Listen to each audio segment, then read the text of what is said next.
Karena ini zaman adalah zaman gelap. Ini sekarang ini sedang gelap. Hati-hati manusia itu dalam kegelapan. Nampaknya terang benderang oleh lampu, oleh cahaya. Tapi yang hakikatnya adalah gelap. Apa yang dikatakan gelap itu? Gelap dari untuk mendekat kepada Allah. Alhamdulillah, ini kabar yang saya dapatkan. Kalau ini tahun depan, ini insya Allah itu adalah tahun kesadaran umat, insya Allah. Karena ini zaman adalah zaman gelap. Ini sekarang ini sedang gelap. Hati-hati manusia itu dalam kegelapan. Nampaknya terang benderang oleh lampu, oleh cahaya. Tapi yang hakikatnya adalah gelap. Apa yang dikatakan gelap itu? Gelap dari untuk mendekat kepada Allah. Untuk bisa sambung kepada Allah. Itu sulit. Nah, jadi saat gelap malam, itu berarti tidak ada cahaya matahari. Ya, jadi kalau Rasulullah itu diibaratkan sebagai cahaya matahari, tidak ada satu makhluk pun yang tidak butuh cahayanya. Semua butuh cahayanya. Nah, jadi pada waktu malam, Allah datangkan cahaya bulan.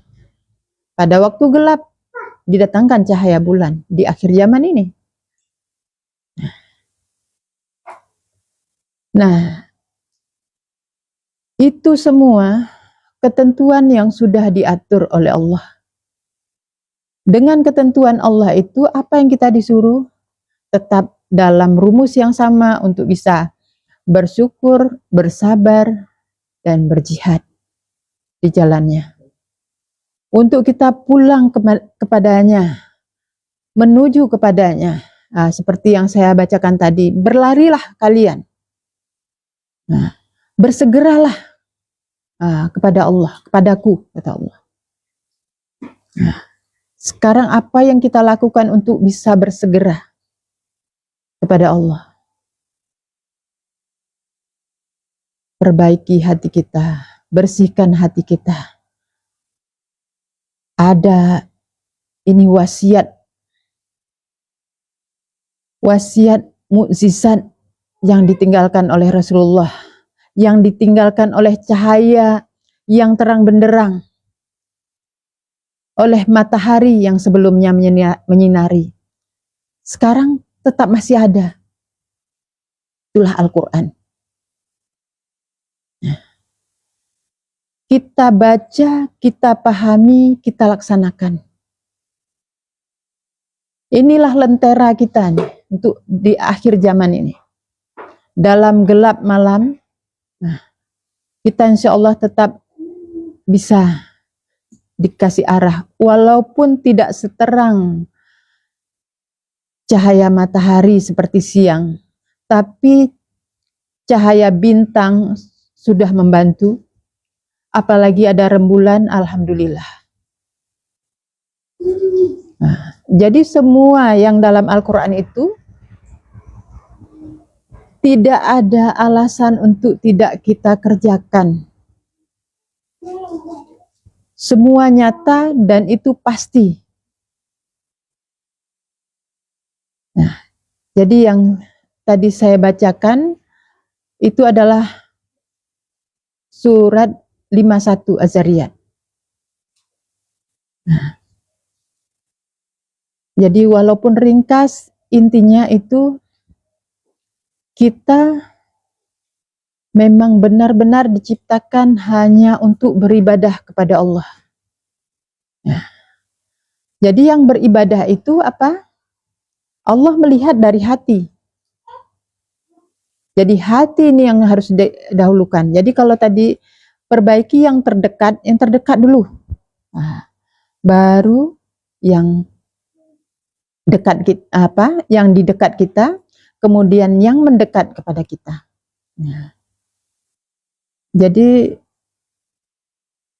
alhamdulillah Ini kabar yang saya dapatkan, kalau ini tahun depan, ini insya Allah itu adalah tahun kesadaran umat, insya Allah, bagi siapa yang Allah berikan kesadaran. Ya, kesadaran. Ya. Tapi walaupun begitu kabarnya, kita tidak boleh tinggal diam, harus berusaha. Karena dunia ini perintah Allah kita untuk doa dan usaha. Jadi setiap apa yang kita butuhkan dari Allah, mohonlah. Ini sudah saya alami. Untuk apa? Setiap apa yang kita butuhkan dengan permintaan. Dan itu insya Allah kabulkan, karena Allah Al-Mujibu, Maha mengabulkan. Nah, selain itu, perlunya kita menghafal nama-nama Allah itu, Asmaul Husna. Ya. Pernah mendengar kalau barang siapa yang menghafal Asmaul Husna, dia akan masuk surga. Ya. Jadi kalau kita hafal begitu saja masuk surga, murah kali kan? Nah, bukan hafal begitu saja, tapi hafal, dipahami, dilaksanakan, dipakai nama-nama itu dalam kehidupan kita.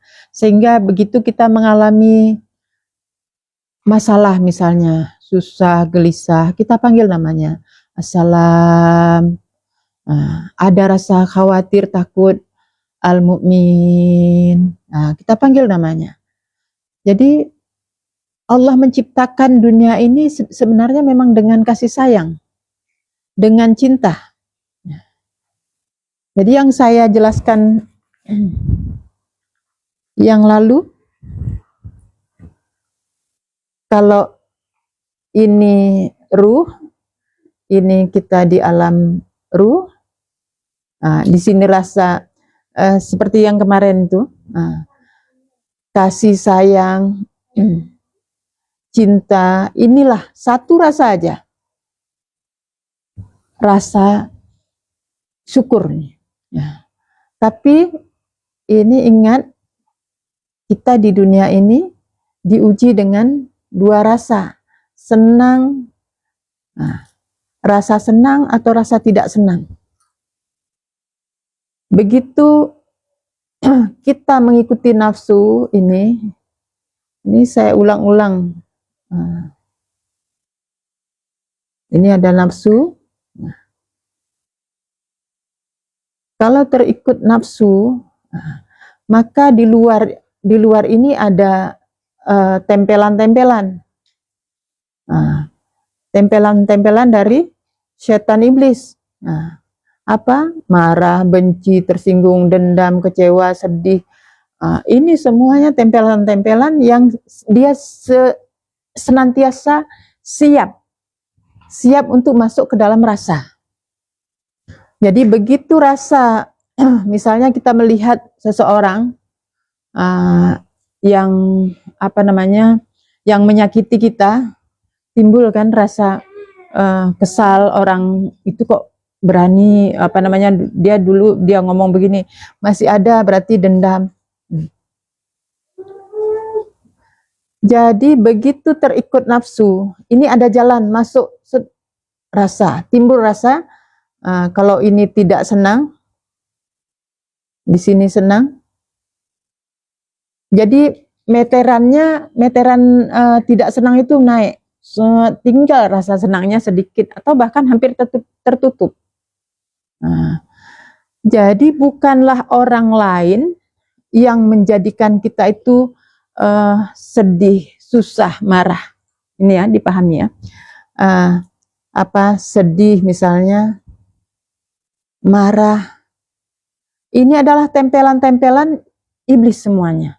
Karena dunia ini diatur, dicipta, digerakkan oleh Allah.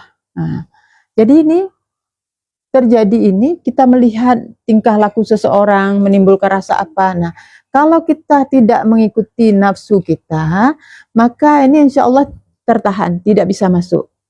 Jadi kita hanya melihat itu sebagai tontonan.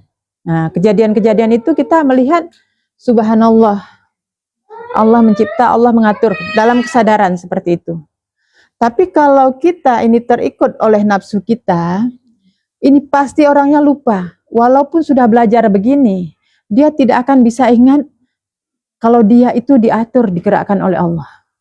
Nah, jadi yang kita sekarang ini adalah perang melawan hawa nafsu diri kita sendiri. Inilah perang yang lebih besar daripada pada perang Badar. Ya. Karena yang Allah kehendaki adalah kondisi kenyamanan, keindahan. Nah, indah yang dimaksud adalah tentramnya, bersihnya hati. Tidak terkotori oleh ini. Musuh yang memang sengaja diciptakan untuk menjadi ujian bagi ini, manusia ini. Nah, jadi ini antara ruh yang bekerja untuk mendewasakan jiwa dengan iblis yang bekerja dia sebagai bahan ujian, sebagai sarana. Nah, jadi ini saling seperti kapal, saling menenggelamkan. Siapa yang siapa yang kuat dia akan naik.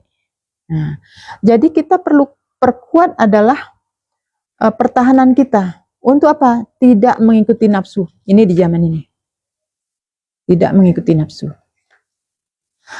Jadi, kalau kita sudah semuanya sama-sama mampu menguasai diri, nafsu kita tidak kita ikuti, tapi yang kita ikuti adalah Allah.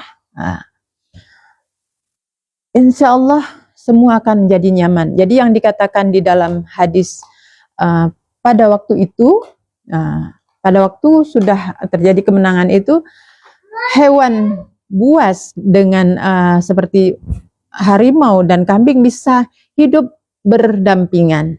Pernah dengar itu? Nah itu maksudnya manusia yang sifatnya pemarah dengan orang yang lembut, bagaimanapun dia hidupnya bisa nyaman. Paham nih ya? Baik, ada pertanyaan enggak?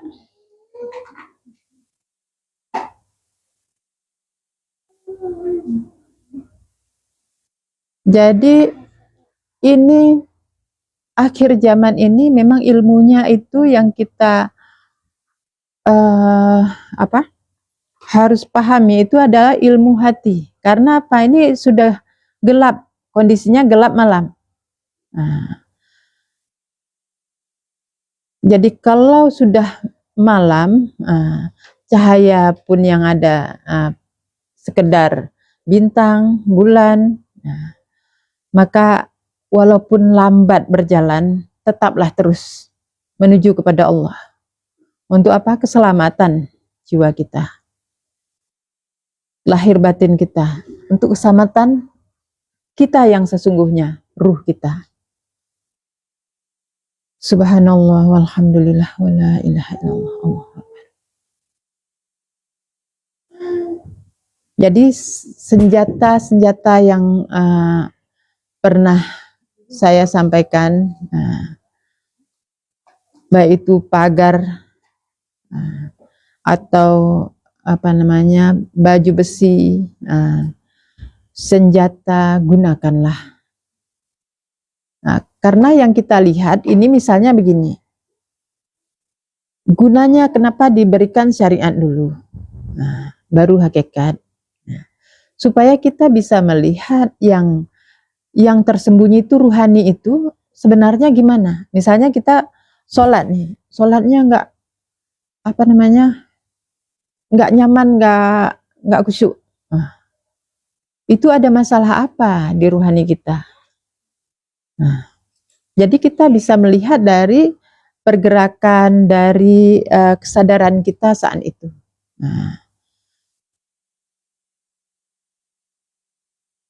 Subhanallah, alhamdulillah.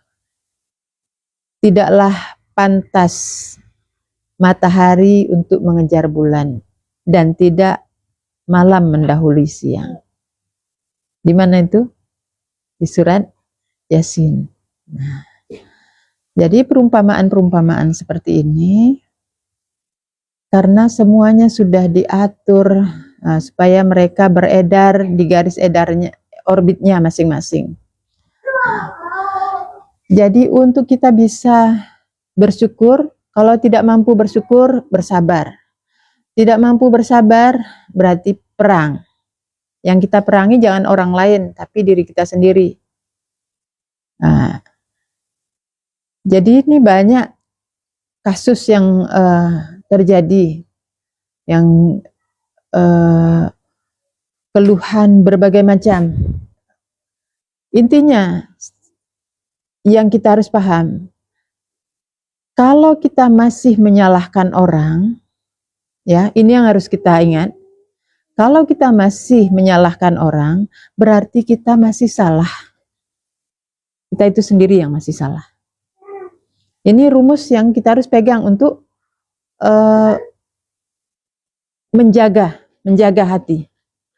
Kalau ada dalam hati pikiran kita, si fulan itu salah, ini berarti masih ada yang belum saya selesaikan dengan Allah. Ya, karena dia diatur, digerakkan oleh Allah untuk menguji saya. Jadi kalau nggak ada pertanyaan untuk malam ini, kita mungkin nggak panjang lagi, ada? Nggak. Jadi ya udah 10:30. Kita tutup dulu kajian kali ini. Nanti mudah-mudahan ada yang bisa kita jawab berikutnya kalau belum paham atau gimana. Ya. Jadi saya akhiri. Sebelumnya, bahwa kebenaran mutlak milik Allah, yang benar itu dari Allah, yang salah itu dari makhluk, yaitu saya sendiri. Nah, yang barangkali tidak menyenangkan bahasa atau sikap saya, mohon dimaafkan.